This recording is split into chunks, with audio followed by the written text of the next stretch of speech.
गया हमारा साखौ याखौ मा गया बिटिसिया गैला रायजोफोर 40टा डिपार्टमेन्ट होदोंमोन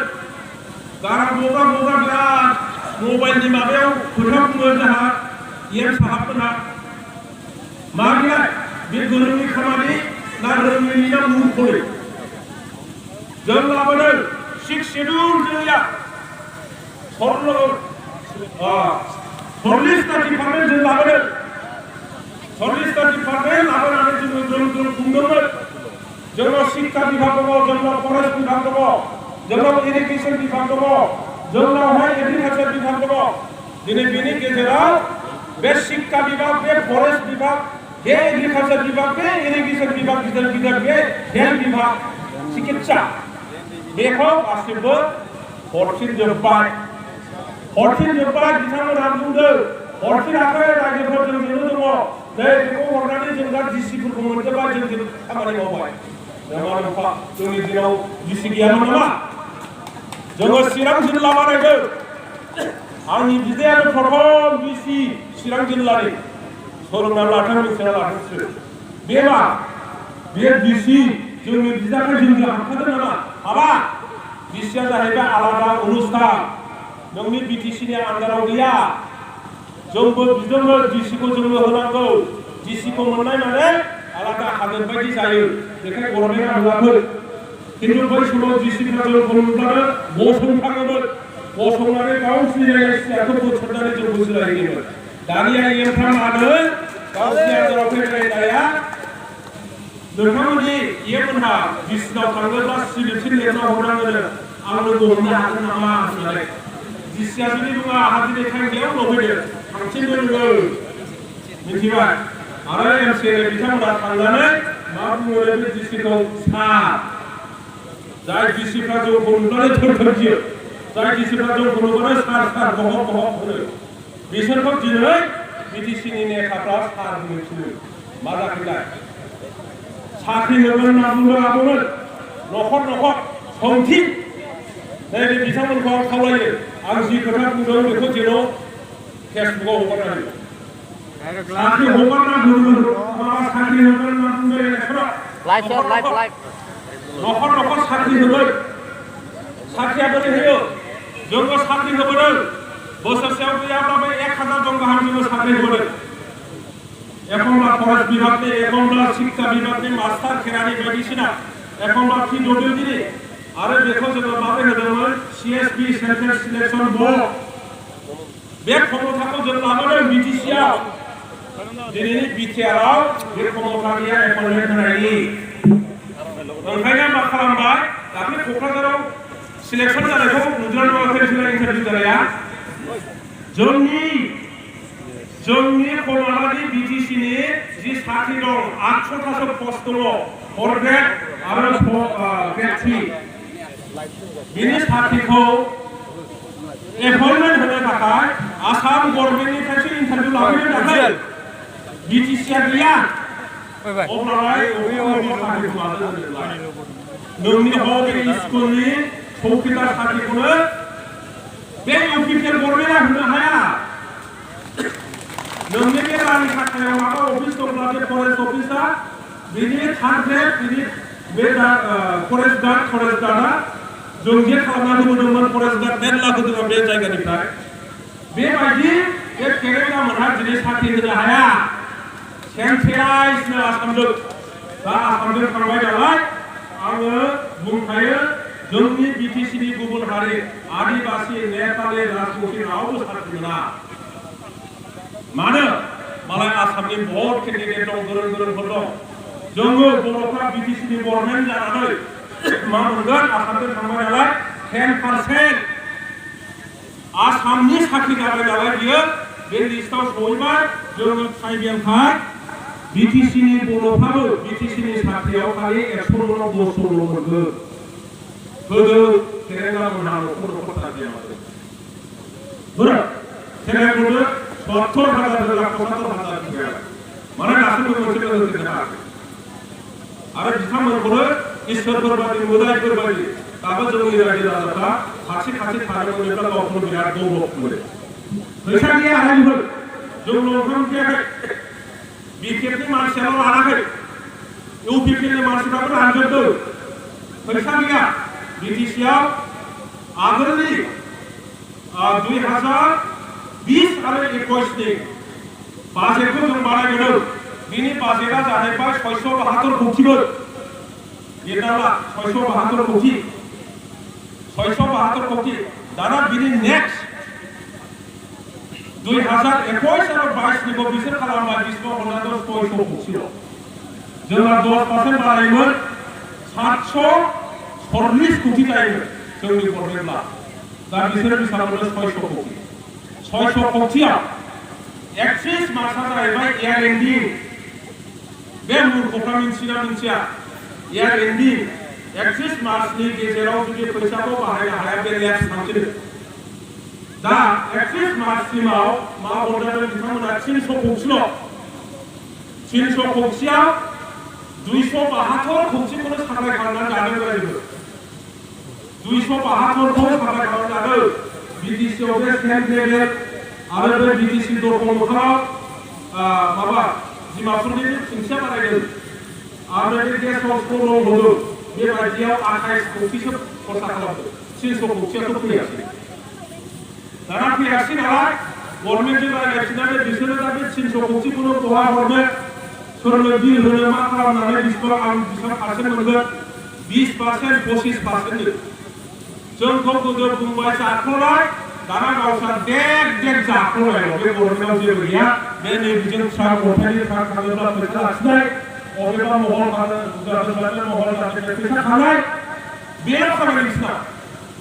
जेबो खामानि गैया फैसा लानानै फैसा साननो मेसिन बायलायबावदों मेसिनावसो साननाय जायो हमहोनांगौ रायजोफोर जायफ्रा फैसा होयो बिसोरो बेखौ फट' खेबना लानानै हमहोनांगौ बेखौबो रोङा माबादों साख्रियाबो गैला फैसाबो गैला मा जानांगौ बे बिटिसिनि अबस्थाया दिनै थाखा फैसानि अभाबा ओरैबायदि जादों इम्बेलेन्स जादों जोंनि जायगायाव गरसेबो थाखा गैया बायग्रा गैया न' लुग्रा गैया दालां गंसे बानायफेरबाय नामा रायजोफोर नोंथांमोननि इएमआ जोंनि जायगायाव नैबे समस्थियाव दालां गंसे बानायफेरबाय नामा आं नोंथांमोननो दिनै बुंगौमोन जे नैबे लामाखौ एबार ओरैनिफ्राय उनसिम लामा हमनाय जाबाय अबुनिफ्राय ओरै जाबाय जोंहा ज' जाजाय बेबायदि खामानि मावगौमोन जोंहा ट्रेनिं दंमोन फुंबिलिनि बे पिस लामा जोबखांनायनिफ्राय सेलेखा बाजारसिम थांनाय बेखौ 8 किल'मिटार पिस लामा बानायनानै बे सामफुराव दालां होनायनि जोंहा प्लेनिं दंमोन ओरैहाय जोंहा लेंसिङाव आदिबासिफ्रा ज' जाहैबाय बै माबाजों थांनानै बुरबारनायजों थांनानै बेजों लामा बानायनानै आरोबाव बाहाय सामफुराव दालां होनायनि जोंहा प्रग्राम दंमोन जोंहा बे थुक्राझारनि गिर्जानि सेरनि दालां बानायनायनि प्रग्राम दंमोन बिथांमोना दिनै हालभार गंसेबो बानायाखै स्कुल गंसेबो लुजेनाखै हस्पिटाल गंसेबो लुजेनाखै नांबाय बे गामि खाथियाव दै सेराव स्कुल लुगासिनो दङ बेवहाय फाउन्डेसना सोर खालाया सेक्टरा सोर खालाया बाय फाउन्डेसना आंनिसोनो लिरनाय दंमोन रायजोफोर सेंसनबो जाबाय टेन्डारबो जाबाय कनस्ट्राक्सन खालामनो नागिरबा बे टेन्डार मोननाय सोरबा मारवारि मानसिया मावफैथ'वाखै मानोबा मावफैयाखै बेखायनो गोबाव जानायखाय रिटेन्डार होबाय बेबो टेन्डार जाबाय मोनबाय दाना लुनाय समाव बिथांमोननि गरनाय फैबाय आंनि खुन्थियाखौ सिफायनानै दाना सोरनिबा खुन्थिया लगायबाय लाजिया गाबोन जुदि जोंनि गभर्नमेन्ट फैयो जोंबो बेखौ द्र' जौगायफिननानै दोनोब्ला मा जानांगौलाय बिदि जाया रानिखाथियाव बेंक लुनो थाखाय बेसेबां आन्दलन खालामबोबाय रानिखाथिनि रायजोफ्रा ओजों स्टेट बेंकखौनो बबेखौबा मारिनांगौ आसोल बेंक गिदिर क'क्राझारनि देरसिन क'क्राझारनि स्टेट बेंकखौनो सारिबायदि खालामबाय हमजाजोबबावसै जोंहा बे कमलपुर बाजाराव बेबायदिबो घटना जादों जोङो बिराद सेस्था खालामबाय बेनिखायनो न'बो लुहोबाय न' गैयाबो होनबाय नालाय बाहाय जों थांनानै बबाव न' लुनो दाखाथि जादोंमोन आगोलाव एबारबो दाखाथि जानो हागौ ओंखायनो जों थाङा न'बो लुहोबावबाय दा बेहाय फैयै फैयै बिथांमोननि जेब्ला गभर्नमेन्ट जाबाय बेंकआ डिसिसन लानानै बानायफैबाय बे बेंक खुलिनायाव नायदो इन्टारेस्टिं खोथाया मालाय बेंकआसो गावसोरसो एडभार्टाइज खालामनानै लागोन ना बिटिआरआलाय बेवहाय ना गरसे फैसानि लाब दङ ना सोरबा प्रमद बर'आ बाहाय लाब दङ ना उर्खाव ब्रह्मआ बाहाय लाब दङ सामथाइबारियाव नायदो बेसेबा गिदिर पस्टार माबा होननानै लामाखौ थंब्लेट गायनानै bank inauguration of State Bank एडुनि कथा वेलकाम होननानै फट' जोबसै आरो मोनसे ओरै हाबनायाव मोनसे ओरै हाबनायाव मोनसे मानसिफ्रा लासिंसिंलाय बेंकआ मालाय बिजनेससो खालामनो फैदों बाहाय फैसा मोनगोन नालाय बेंकआ बाहाय बिजनेस खालामनो फैदों दा बेखौ जोंनि नेताफ्रा खामानिखौ मावनो रोंला नालाय बेखौनो जों रायजो राजानि बिराद गिदिर खामानि मावबा बिटिआर गभर्नमेन्टनि परिबर्तन पस्टार होनो बिदिनो जायो दिनै बिराद गाज्रि अबस्था बिटिसिआ दा बिथांमोना मा सानो এইবারতো नुदों रायजो राजाफ्राबो अबस्थाया सेमथा लेमथा जानानै एसे बुंनो लागाय हमदों এইবার इलेक्शनल' फैथोंसैलै गैखाला सोर गैया जोंनि खाथियाव फैथोंसै माथो बन्द्रायबो दैखांदों हाथिजाराव सोरखौबा हाथिजार सोर दङ माथो सोरखौबा बनजोंबो खुबैनो नागिरदोंमोन सोरबा हिनजावा नंगौ घटना मोनसे खोनादों आं बुंला दे जोङो भद्र मानसि सासे नेताफोरनि खोथाफोरखौ बिदि पाब्लिकलि जों बुङा खोनासं बहुद गावजों गाव जालायगासिनो दङ दा बेखायनो जोंनि बिपिएफनि दैदेनगिरि आरो नोंथांमोन साफ्रोमबो रायजो राजाफ्रा जेबो गिनो नाङा खस्थ' मोनबोसिगोन 5 बोसोरखौ जोङो सेमथा-लेमथायाव थानांगोन जोंनि उदैनि थाखाय नङा जोंनि फिसाफोरनि भबिष्यतखौ मोजां खालामनो बिटिसिआव गासिबो जाथि गस्थिफोरनि गांनाय उखैनायखौ जयै बोरैहाय नायलायनो हायो सहाय सहযোगिता होलायनो हायो जोंनि गेजेराव जेन' जाथि लानानै धर्म लानानै नांलाय खमलाय जाया मोजाङै रायजो राजाफोरखौ बेंलांनो हायो बेनि थाखाय फैगौ इलेक्शननिफ्राय जोंनि जि राजनैतिक स्ट्रेटेजि बेखौ जोङो थिग खालामगोन आरो बे समा फैगासिनो दं दिनै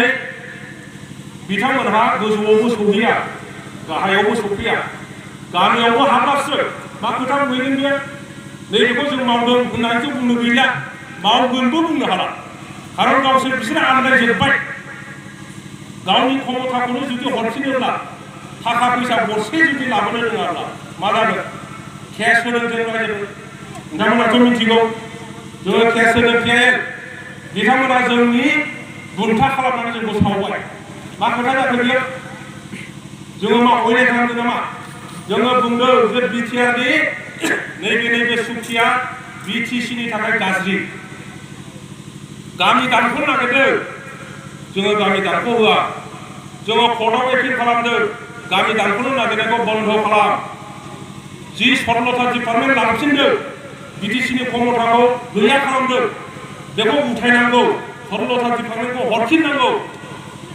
बायदिसिना जोङो खालामदों समस्ति बानायनो नागिरदों बानायनानै माबा माबि खालामनो नागिरदों लिरनायानो दं लेखाखौ रोंगौना रोङा फरायनानै इंराजिखौ बुजिग्रा बुजिदाबसो दाख्लै जाहा दतमानि सासे आगोलनि बिअआ बुंदों बिथांमोना जाम्बारा सिगां जाखो लेखा रोंगौना रोङा जाखो बे जे प्रमद बर'खौ रिजाइन खालामनांगौ होनना बुंनाया बे खारनावनो बुंदों बे सासे बिअ मानसि रिटायार जाबाय बे नुबाय बेखौ बोरै साइन खालामखो बे खोथाखौनो बुंदों जायखिजाया बेफोर थांजोब्बाय नै दाख्लै सेंग्राफ्रा आरो आन्दलन खालामबावबाय दिल्लीयाव खालामहैगोन ना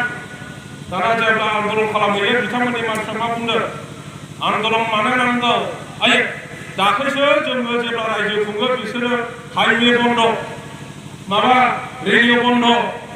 खालामखाबाय थाबाय मानो जों बुंखादों नोंथांमोनाथ' रायजो बिदाय नङा बे रायजो राजाखौ खना फोनांलायनानै माने खस्थ' खालामहोबाय थाखादों बिसोर दा अरिजिना सोर आरो माबाया नक्लिया सोर बेफोर ओंखारजोब्बाय जायखिजाया बे फर्जाय फैगोन जों गासैबो थिग थाक खालामजोबगोन रावबो गारलायनो नाङा आं गोलाव बुंखांबाय जोंहा एमएलए बिथांमोन दं मोजां खोथा बिथांमोनहा बुंदों खोनासं जोबोद सिङाव माबा माबि जालायगासिनो दङ हठात बिथांमोननि गभर्नमेन्टआ बायोब्लाबो बेबो असम्भब नङा आरो सोरबाया थांगोन सोरबायासो थांनो हागौ माबायाव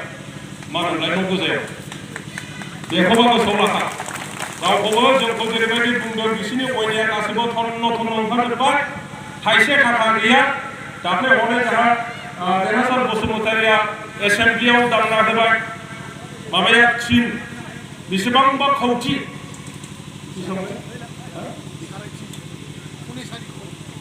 फैसाया माबाया फैसाया बेसेबां